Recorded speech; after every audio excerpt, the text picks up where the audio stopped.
Me dejó solo con COVID para irse con otro. Aún pensaba volver, si le fallaba. Nunca imaginé que el amor de mi vida iba a abandonarme justo cuando más la necesitaba.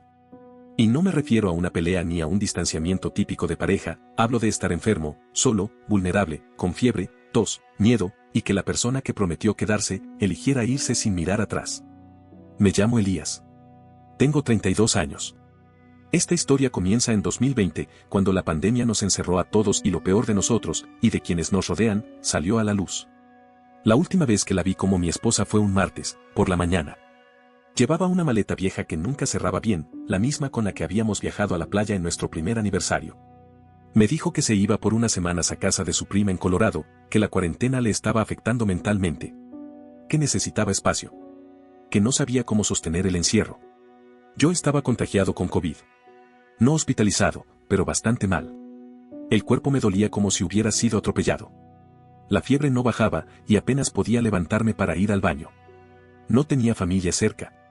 Ella lo sabía. No me miró a los ojos. Solo dijo, te voy a escribir, y se fue. Así, sin drama, sin pausa. En ese momento, no supe que ese sería el principio del final. Pensé que estaba saturada, como todos. Que necesitaba respirar y que volvería. Estábamos juntos desde hacía 6 años, casados hacía 2. Nunca había imaginado que alguien pudiera irse así, sin dejar rastro emocional, como si nada. Los primeros días me aferré a sus mensajes. Eran cortos, formales. ¿Cómo amaneciste? Hoy cocinamos algo rico con mi prima, espero que descanses. Cada línea suya era un hilo al que me colgaba para no sentir que me estaba quedando solo en el mundo. Pero con cada día que pasaba, esos hilos se fueron afinando. Los mensajes llegaban cada vez más tarde. A veces, ni llegaban. Empecé a notar un tono distante, como si en lugar de hablarme a mí, le estuviera escribiendo a un vecino. Una noche, le dije que estaba asustado. Me faltaba el aire. Pensé que podía morirme ahí mismo, en el sofá, con fiebre, sin que nadie lo supiera. Ella dejó mi mensaje en visto. Me contestó casi 2 días después, con un perdón, me quedé sin batería. No sé si fue ese mensaje o el silencio que lo precedió, pero ahí sentí por primera vez que algo andaba mal. Algo serio. Busqué el número de su prima para tranquilizarme, pero me di cuenta de que nunca lo tuve. Nunca me lo dio. Le escribí a su madre. Le pregunté si sabía algo. Me respondió, ¿no se fue con Mónica? Yo pensé que estaba en Texas. Texas. No Colorado. La mentira se desmoronó en una oración. Me senté en el borde de la cama y miré la pantalla durante minutos. No dije nada. No reclamé. Solo me guardé el dato, como si con eso pudiera empezar a juntar las piezas. Las noches siguientes fueron una tortura. Me obsesioné. Revisaba sus redes sociales, aunque no subía nada desde que se fue. Revisaba sus conexiones, sus likes, todo. Hasta que noté un nombre repetido. Un tipo que siempre estaba en sus publicaciones viejas. Comentarios, reacciones, frases medio poéticas. Entré a su perfil. Era casado. Tenía 2 hijos. Vivía en Nuevo México. Todo encajaba. Ella no se fue con su prima. Se fue con él. O peor, ya se hablaban desde antes. Mientras yo creía que mi matrimonio se sostenía en el amor, ella ya tejía otra historia. Vi una foto. Una selfie en un parque. No estaban abrazados, pero la cercanía decía todo. Él la subió. La etiquetó. No había duda. Vomité. Literalmente. No por la infidelidad, ni por el engaño. Fue la humillación. El darme cuenta de que mientras yo tiritaba de fiebre en nuestra casa, ella reía con otro hombre en otro estado. Me miré al espejo. Flaco, pálido, los ojos hundidos. No era un hombre abandonado. Era un cuerpo olvidado. Un fantasma en su propia casa. Aún así, no la enfrenté. No todavía. Me guardé la rabia. Me tragué las ganas de escribirle todo lo que sentía. Quería saber más. Tenía que entender si fue una aventura o una vida paralela. Si se conocieron durante la pandemia o mucho antes. Si fue una fuga emocional o una traición construida con tiempo. Y entonces, como si el destino me empujara más al fondo, encontré comentarios de él en publicaciones de hacía 1 año. De su cumpleaños. De nuestras vacaciones. Mientras ella sonreía conmigo en San Diego, él le escribía cosas como mereces toda la luz del mundo. No era nuevo. Esa fue la estocada final. Me temblaban las manos. Revisaba las fechas, los textos, las fotos. Todo se cruzaba. Todo tenía una doble lectura. Todo lo que creí verdadero estaba agujereado por mentiras que no vi o que no quise ver. Esa noche le escribí. Le dije que ya sabía todo. Que no me dijera más mentiras. Que me merecía una explicación. Me dejó en visto. Un día y medio después, su respuesta fue: no quiero pelear. No estoy lista para hablar de esto. Te mereces la verdad, pero ahora no puedo. Ni una disculpa. Ni una palabra de preocupación. Solo una evasiva cobarde. Y entonces, por fin, me rompí. Después de ese mensaje, supe que había cruzado una línea invisible, la línea que separa el amor de la resignación. Ya no me quedaban excusas para justificarla. No era estrés, no era miedo, no era una crisis. Era abandono. Puro y duro. Y lo más hiriente de todo era que parecía no importarle. No le afectaba. No se notaba ni un mínimo temblor en sus palabras. Como si yo fuera una parte de su pasado que podía dejar atrás sin mayor duelo. A los pocos días, me llegó un mensaje suyo preguntándome si había pagado la tarjeta de crédito. Así, sin contexto. Como si el abandono, la mentira, la traición y el silencio pudieran barrerse bajo la alfombra de una factura vencida. Ni siquiera me dio rabia en ese momento. Solo me pareció patético. Dolorosamente patético. Esa noche, me senté frente a la computadora y escribí una lista. No sé por qué. Tal vez para obligarme a ver los hechos fríos, sin adornos, sin las emociones que distorsionan todo. Encabezaba la lista con un título claro: cosas que sé. Sé que no está en Colorado. Sé que no está con su prima. Sé que está con alguien más. Sé quién es. Sé que me mintió durante semanas. Sé que no le importó dejarme enfermo y solo. Sé que no piensa volver. Sé que no está arrepentida. Al terminar, rompí a llorar. Pero no fue un llanto común. Fue ese tipo de llanto sin sonido, donde el cuerpo se sacude, donde los ojos se deshacen pero no salen palabras, solo respiraciones entrecortadas. No era solo tristeza. Era humillación. Era impotencia. Lo más perverso de todo es que seguía amándola. A pesar de todo. A pesar del engaño, de las mentiras, del abandono. Una parte de mí, pequeña pero persistente, seguía aferrada a la versión de ella que me abrazaba en la cocina los domingos, que se reía de mis chistes malos, que me tomaba fotos mientras dormía. Esa parte se negaba a aceptar que esa mujer ya no existía. O quizás nunca existió del todo. Una semana después de ese mensaje sobre la tarjeta, cuando por fin salí negativo en la prueba de COVID, tomé una decisión. No podía seguir esperando respuestas que no iban a llegar por WhatsApp. Así que hice algo que no le había contado a nadie: me subí al carro y conduje hasta Albuquerque. Lo sabía todo. La empresa donde trabajaba él. La zona. El local. Había visto las historias, las fotos, los lugares. Hice el recorrido con el corazón en un puño, sin saber exactamente qué iba a hacer al llegar. Solo sabía que necesitaba verla. Necesitaba confirmar con mis propios ojos que todo era real. Fueron 5 horas de viaje. En silencio. Sin música. Sin detenerme a pensar en lo absurdo. Solo manejé, con los nudillos blancos de tanto apretar el volante. Llegué a eso de las 7 de la noche. Me estacioné frente al local donde él trabajaba. Esperé. A los 20 minutos, la vi salir por una puerta lateral. Venía con él. Reían. Él le sostenía la mochila. Se detuvieron frente a un auto. Ella apoyó la cabeza en su hombro. Luego se besaron. Así. Sin culpa. Sin miedo. Sin ninguna señal de que había un esposo enfermo que la había estado esperando en otro estado. No me bajé. No grité. No hice escándalo. Solo encendí el motor y me fui. Lloré todo el camino de regreso, con la garganta cerrada y los ojos ardiendo. Y no lloraba solo por ella, lloraba por mí. Por lo que me permití soportar. Por lo que no quise ver a tiempo. Esa noche, al llegar, no dormí. Me quedé mirando el techo, con una pregunta que me desgarraba por dentro: ¿cómo puede uno seguir queriendo tanto a alguien que ya no lo quiere ni un poco? En los días siguientes, me convertí en un zombie.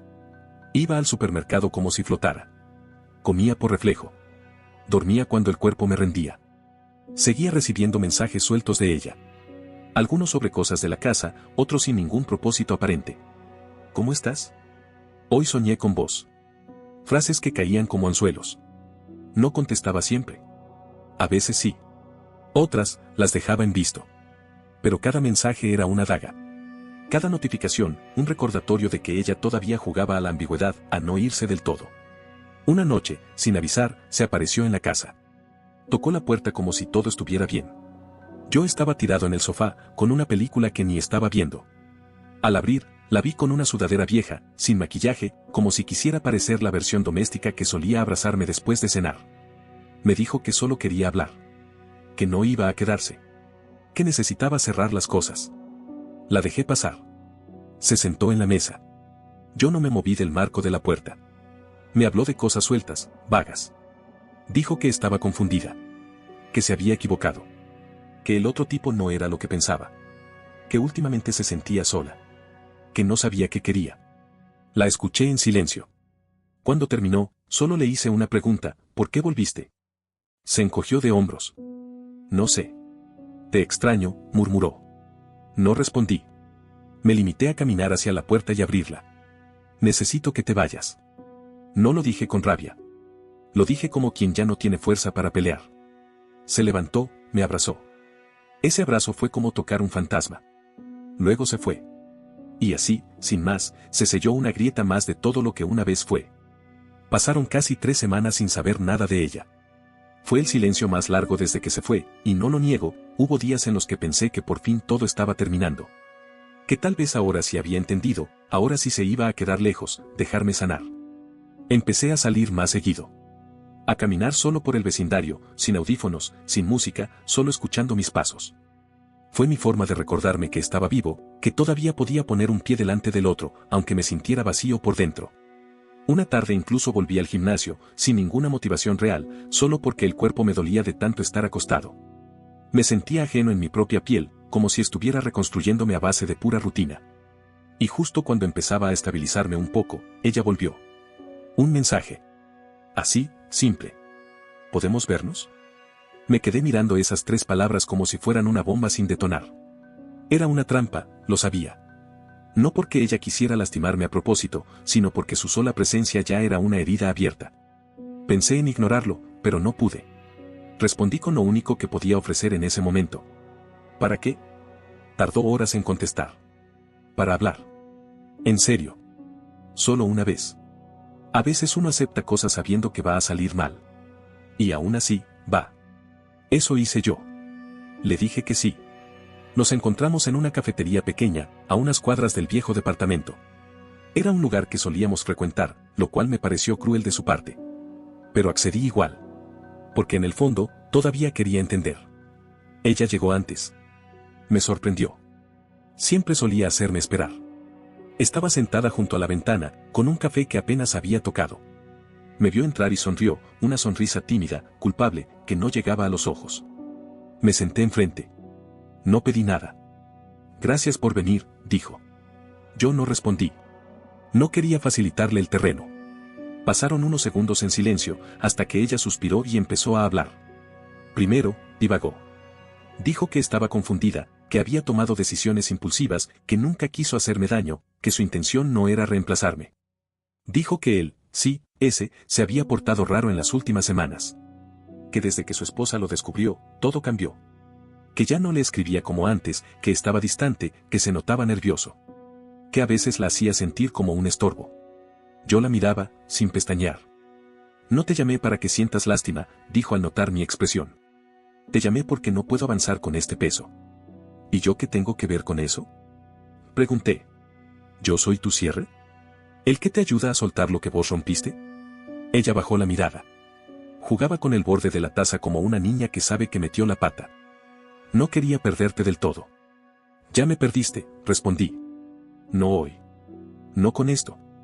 Me perdiste la noche que me dejaste enfermo y sola en esa casa, mientras vos te ibas a vivir con otro hombre.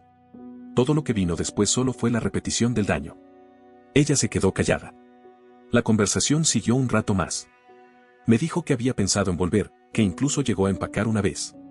Que estaba harta de sentirse usada, de vivir con alguien que la mantenía escondida. Yo no dije mucho más. No quise preguntarle si él la había dejado. No quise saber si seguían juntos. Para mí, todo eso ya no importaba. Lo único que le pregunté fue: ¿por qué no me lo dijiste desde el principio? Y ahí fue donde entendí que nunca iba a obtener una respuesta clara. Solo balbuceó cosas como tenía miedo, no sabía cómo decírtelo, pensé que me ibas a odiar. La verdad es que no la odiaba. Y eso era lo peor. Porque el odio, al menos, te da fuerza. Te da dirección. Lo que yo sentía era otra cosa, un cansancio antiguo, como si su sola voz me arrastrara de vuelta al fondo. Cuando nos levantamos, ella me abrazó. Yo no lo devolví. Se quedó unos segundos así, como esperando que le devolviera algo que ya no tenía. Y luego, se fue. Esa fue la última vez que la vi en persona. Después de eso, empezó una etapa rara. Empecé a reconstruirme por dentro. Sin esperanzas. Sin buscar respuestas. Solo aceptando que, a veces, las cosas no tienen arreglo. Me propuse una meta simple, dejar de revisar su Instagram. Y lo logré, después de varios intentos. Empecé a salir más. A hablar con mis amigos.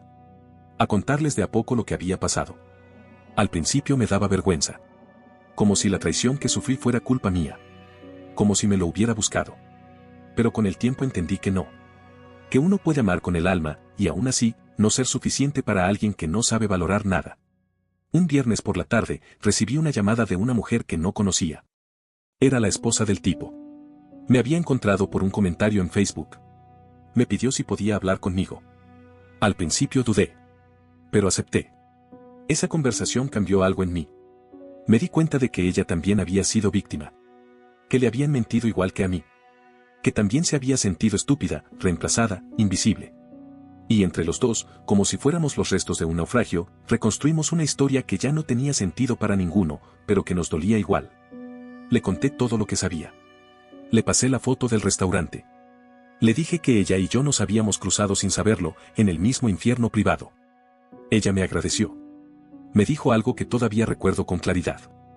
Gracias por no hacerme sentir loca. Por no dejarme sola con esta mentira. Y ahí supe que, por primera vez en meses, había hecho algo bueno. Algo que no era para mi ex, ni para mí. Algo que simplemente era justo. Después de hablar con la esposa del tipo, algo dentro de mí cambió. No fue alivio inmediato, pero fue como si se hubiese aflojado un nudo en el pecho que llevaba meses apretándome sin tregua.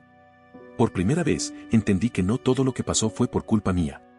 Que el abandono, la traición, las mentiras, nada de eso tuvo que ver con lo que yo hice o dejé de hacer. A veces, simplemente te toca hacer el daño colateral de las decisiones de otro. Y aunque suene raro, esa conversación con la esposa de él fue más reparadora que todas las charlas que había tenido con mi ex desde que se fue. Porque ella no me debía nada, y aún así fue honesta, empática, real. Después de eso, me prometí cortar definitivamente cualquier contacto con mi ex. Ya no había lugar para su culpa, ni para sus mensajes nocturnos, ni para sus intentos de limpiar lo que ya no se podía lavar. Pero claro, las promesas a uno mismo no siempre se cumplen a la primera. Un par de semanas después, justo cuando todo parecía estabilizarse un poco, me llegó un mensaje a las 11:30 de la noche. Era ella. Pensé que iba a ser distinto, decía. Como si mi deber fuera consolarla después de que su amante no le resultó tan perfecto como pensaba. No respondí. 30 minutos después, otro mensaje. A veces extraño lo simple que era estar con vos. Ese me dio bronca. Porque no era un mensaje de amor, era nostalgia egoísta. Esa clase de frases que uno dice no porque quiera volver, sino porque quiere que lo sigan queriendo, aunque ya no lo merezcan. 1 hora después, el tercero. ¿Estás despierto? Y fue ahí cuando lo sentí con claridad, ya no me dolía. No me importaba si estaba despierta, si lloraba, si el otro la trataba bien o mal, si dormía sola o acompañada. Por primera vez, sus palabras no me provocaban nada. Y eso, después de todo lo que había pasado, fue una victoria silenciosa pero inmensa. No le respondí nunca más. Y claro que fue difícil. No te voy a mentir. Hubo días en los que escribí respuestas y las borré. Días en los que me despertaba en medio de la noche con el impulso de mirar sus redes o ver si estaba conectada. Pero me aguanté. No por orgullo. Por necesidad. Porque entendí que cada vez que la dejaba volver a hablarme, me empujaba un paso atrás en el proceso de sanación. Que cada mensaje suyo, por más inocente que pareciera, era una forma de mantenerme atado a algo que ya no existía. Con el tiempo, ese silencio se volvió rutina. Y en esa rutina empecé a descubrir cosas mías que había olvidado. Volví a escribir, no esta historia, todavía no, pero sí ideas, reflexiones, cosas sueltas. Pensamientos que me ayudaban a ponerle palabras al vacío. También retomé la fotografía.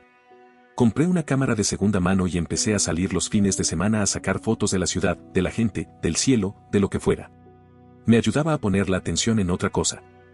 Empecé a cuidar lo que comía, a ordenar mi casa, a hacer llamadas que tenía pendientes con amigos de antes. Y, de a poco, volví a sentirme parte del mundo. Un día, sin buscarlo, conocí a una chica en una librería. No pasó nada importante, pero hablamos un rato, intercambiamos gustos literarios, nos reímos un poco. Y cuando salí de ahí, me di cuenta de que no había pensado en mi ex en toda la conversación.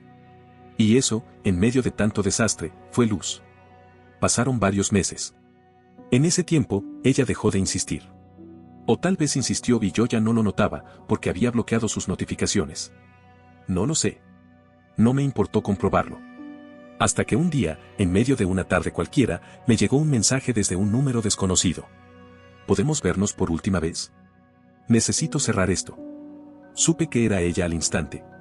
Me quedé mirando el celular sin pestañear. Era como si el pasado hubiera encontrado una grieta por donde colarse de nuevo. Pero esta vez no me tomó por sorpresa. Esta vez no me agarró débil, ni confundido, ni con el corazón en carne viva. Me agarró firme. Entero. No respondí de inmediato. Me tomé 24 horas. Pensé, digerí, analicé. Y al día siguiente le contesté. Decime qué querés decir por mensaje. No tengo nada más que hablar en persona. Su respuesta llegó rápido. Necesito mirarte a los ojos para pedirte perdón. Nunca lo hice de verdad. Me siento en deuda. Y ahí lo entendí todo. Ella no venía a sanar lo nuestro. Venía a sanar su culpa. A aliviarse. A tachar esa casilla de me disculpé para poder seguir adelante con su vida sin el peso de sentirse una mierda. Pero eso no era mi responsabilidad. No soy su cura, ni su terapeuta, ni su punto de equilibrio. Ya no. Se lo dije con todas las letras. Tu culpa no es mi problema. Si necesitas perdonarte, hacelo. Pero no me metas en eso. Yo no necesito nada de vos. Y ahí me lanzó esa frase que tantas veces escuché. No pensé que me odiaras tanto. Qué ironía. Nunca me odié tanto como cuando aún la quería. Ahora, que no siento nada, me acusa de odio. Pero no es odio. Es vacío. Es final. Le escribí una última vez. No te odio. En algún momento hasta recé para que seas feliz, incluso con él, porque así al menos todo este dolor habría valido algo. Pero lo que tuvimos ya no existe. No me escribas más, por favor. Y fue la última vez que su nombre apareció en mi teléfono. Desde entonces, no volvió. O si volvió, ya no tengo forma de saberlo. Cambié de número, vendí el apartamento, me mudé. No porque escapara de ella, sino porque necesitaba empezar de cero, sin rastros, sin sombras. Y lo hice. Después de ese último mensaje, después de soltarla por completo y cerrar todo canal con ella, no llegó ninguna euforia. No hubo un alivio inmediato ni una sensación de logro. Hubo silencio. Y vacío. Pero esta vez, ese vacío ya no me asustó. Lo recibí como se recibe una habitación recién vaciada. Al principio se siente enorme y triste, pero después entendés que ahora tenés espacio para llenar con otras cosas. Me concentré en eso. Pasaron los días y, por primera vez en mucho tiempo, no revisé el celular esperando noticias suyas. No entré a su Instagram. No soñé con ella. No me pregunté dónde estaba ni con quién. Era como si al fin hubiese entendido algo fundamental: el amor no se trata solo de cuanto uno siente, sino de cuanto el otro también elige quedarse. Y ella no eligió quedarse. Yo no podía seguir viviendo como si lo hubiera hecho. Empecé a trabajar más. No como escape, sino como refugio. Había algo en la rutina, en cumplir horarios, en ver resultados, que me devolvía la sensación de control que tanto había perdido durante esos meses. A veces, me quedaba en la oficina hasta tarde, no porque tuviera pendientes, sino porque me gustaba el silencio. Me hacía sentir que estaba reconstruyéndome desde un lugar distinto, más tranquilo. Una tarde, mientras ordenaba unas carpetas viejas, encontré una nota que me había dejado ella en una de esas agendas de escritorio que ya ni usaba. Era un recordatorio tonto, escrito con marcador rosado. Hoy cenamos juntos, no hagas planes corazón amarillo. Me quedé mirándola. No me dolió. Me dio nostalgia, sí, pero una nostalgia tibia, lejana. Como cuando encontrás una carta de un compañero de colegio del que ya ni recordás bien la cara. Guardé la nota, pero no para atesorarla. La puse en una caja con otras cosas que algún día tal vez queme o tire. Porque eso era ya, un archivo. Algo que pasó, que fue real, pero que no iba a volver a ocupar espacio en mi presente. Empecé a salir más. A ver amigos que había dejado de lado durante el proceso. A volver a ir al cine, a bares, a parques. Me notaban cambiado, más tranquilo, más liviano. Uno incluso me dijo, te veo mejor, como si hubieras vuelto. Y sí. De algún modo, había vuelto. A mí mismo. Volví a tener citas. Nada serio al principio. Charlas, risas, momentos compartidos sin pretensiones. Al principio, me sentía culpable por no sentir tanto, por no compararlas con ella, por no tener ese fuego en el pecho que una vez me quemó por completo. Pero después entendí que no todas las conexiones tienen que ser incendios. Algunas solo son una lámpara en medio de la oscuridad, y eso también está bien. Una en particular, Mariana, me devolvió la fe en algo que pensé que había perdido, la posibilidad de ser querido sin tener que rogar por ello. Nos conocimos en una exposición de fotografía, y desde la primera charla hubo algo distinto. No fue mágico ni vertiginoso. Fue suave. Natural. Como cuando te pones una prenda vieja que te sigue quedando perfecta. Con ella no sentía la necesidad de explicar por qué me costaba abrirme. No necesitaba justificar mis silencios ni disfrazar mis heridas. Ella las vio, y en lugar de evitarlas, simplemente se quedó. No fue inmediato. No salté de una relación rota a otra idealizada. Fue un proceso largo, lleno de dudas, miedos, pausas. Pero ella no presionó, no pidió más de lo que yo podía dar. Y eso fue crucial. Una noche, mientras caminábamos por la costanera, me preguntó si seguía pensando en mi ex. Le dije que a veces, sí. Y me dijo algo que me marcó. Pensar en lo que dolió no significa que quieras volver. A veces, solo es la memoria acomodándose. Y era verdad. Las heridas no desaparecen de golpe. Algunas se quedan, cicatrizan mal, se abren si las tocas. Pero eso no significa que sigan sangrando. Solo que están ahí, como testigos silenciosos de lo que sobreviviste. Pasaron los meses. Un año, casi. Un día, revisando un cajón, encontré aquella carta que le había escrito en silencio. La leí de nuevo. No lloré.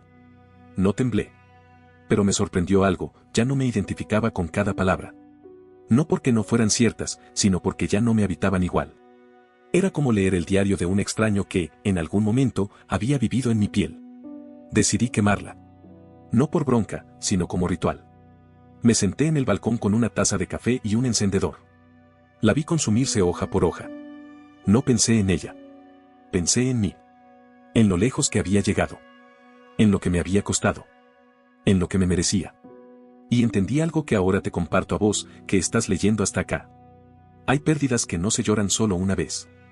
Se lloran en cuotas. Pero llega un momento en que el llanto se seca. Y lo que queda no es odio, ni amor, ni rabia. Es claridad. Es paz. Es uno mismo volviendo a casa. Tiempo después, volví a pasar por Albuquerque. No por ella, por trabajo. Pero fue inevitable pensar en todo lo que ese lugar representó alguna vez. No me desvié para buscar su nuevo barrio, no revisé redes, no pregunté a nadie. Solo pasé. Y eso fue todo. Pasar por un lugar donde antes dolía, y no doler. Esa es una de las formas más sutiles y poderosas de sanar. Volví a Arizona con la cabeza tranquila. Ya no vivía en el mismo apartamento. Me mudé a otro lugar, más chico, más sencillo, pero con luz natural y plantas que todavía no maté. Cada cosa que tengo ahí la elegí yo. Cada mueble, cada taza, cada disco. Nada me recuerda a ella, pero no porque la haya borrado, sino porque ya no vive en mi historia presente. Un día, recibí una carta. Escrita a mano. Venía sin remitente, pero su letra era inconfundible. Era de ella. No me costó leerla. De hecho, la leí de un tirón, sin pestañear. Hablaba de su nueva vida. De lo que había entendido. De los errores que admitía. De lo que hubiera querido hacer distinto. Pedía perdón, de nuevo. Pero esta vez, no para volver. Solo para soltar. Decía que a veces soñaba conmigo, que soñaba con otra versión de nosotros, una que no dolió, una donde las cosas salían bien. Que no esperaba respuesta. Solo necesitaba que yo supiera que no me había olvidado. Que, aunque no lo había dicho antes, me agradecía todo. Guardé esa carta durante 2 semanas. Después, la rompí en pedacitos y la tiré al cesto de reciclaje. No por rabia. Ni por desprecio. Sino porque entendí que las palabras que no se dijeron cuando más hacían falta. No tienen sentido cuando ya no hacen falta. No le respondí. No porque no me importara. Sino porque ya no tenía nada que decir. La historia que ella vino a cerrar, ya la había cerrado yo. Con silencio. Con dolor. Con dignidad. Hoy tengo 33. No estoy en una relación, pero ya no le tengo miedo a estar solo. Tengo una rutina que disfruto. Amigos que me escuchan sin juzgar. Un terapeuta con el que sigo hablando una vez al mes. Y un espejo donde, al mirarme, ya no me siento invisible. A veces pienso que el mayor logro de esta historia no fue sobrevivir a su abandono. Fue haberme reencontrado con mi reflejo. Porque durante mucho tiempo, ni siquiera sabía quién era sin ella. Y ahora lo sé. Soy yo. Con mis fallas, mis lealtades torpes, mi corazón obstinado y mi capacidad de volver a empezar, incluso cuando todo parece roto. A vos, que estás leyendo esto, que tal vez te sentís en el piso, que pensás que no vas a poder salir del agujero donde alguien más te dejó, te juro que sí se puede. No rápido. No fácil. Pero se puede. Un día vas a despertarte y vas a notar que pasaron horas sin pensar en esa persona. Otro día, vas a escuchar su nombre y ya no va a doler. Después, vas a darte cuenta de que fuiste más fuerte de lo que pensabas. Que lo que te rompió no fue el final, fue el principio. Y entonces vas a sonreír. Tal vez por dentro. Tal vez mientras servís un café. Pero esa sonrisa. Esa es la prueba. La prueba de que sobreviviste. La prueba de que sanaste. La prueba de que ya no te pertenece. Ni ella. Ni el dolor. Ni la versión rota de vos que alguna vez se arrastró para que la quisieran. Ahora sos vos. Íntegro. Sólido. Tu propio hogar. Y si algún día vuelve a tocar la puerta, que encuentre el silencio. Porque a veces, el mejor final es no volver a empezar. No olvides dejar tu opinión en los comentarios, dejar tu like y compartir este video.